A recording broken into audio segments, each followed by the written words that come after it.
Ondan sonra ikincisi möhtərəm qardaşlar, əs-səadə fit-təavun aləl-birri və-təqva. Yaxşı işlərdə yardımlaşmaq. Bu da insana xoşbəxtlik, səadət verən, bəxş edən ikinci amillərdəndir, səbəblərdəndir. İnsanlara yaxşılıq etmək, kömək etmək, yaxşı işlərdə yardımlaşmaq. Necə ki, Rəbbimiz Quran-ı Kərimdə buyurur ki, وَلَا تَعَاوَنُوا عَلَى الْإِثْمِ وَالْعُدْوَانِ. Pis işlərdə yardımlaşmayın. وَتَعَاوَنُوا عَلَى الْبِرِّ وَالتَّقْوَى.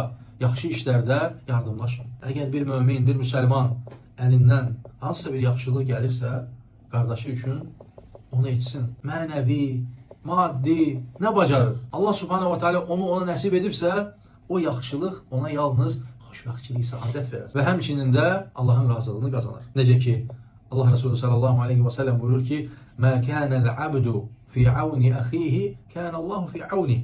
Kim bir qardaşının köməyində olarsa, Allah da onun köməyində olar. Ona görə ən böyük səadət, ən böyük xoşbəxtçiliklərdən birisi də insanın hər zaman insanlara yaxşı işlərdə yardım etməsi və pis işlərdə isə yardım etməməsidir. Bəzən insan bir çətin, sıxıntılı bir işə səbəb olursa, günahlara səbəb olursa, ondan ona da pay gəlir. Necə ki, Allah Resulü sallallahu aleyhi və səlləm hədisində buyurur ki, kim bir xeyrə qapı açarsa, o xeyrin səbəbindən qiyamətə qədər ondan savab gələr ona. Və kim də bir şərə qapı açarsa, qiyamətə qədər o şərrin səbəbkarına ona o günahlardan ona da gələr.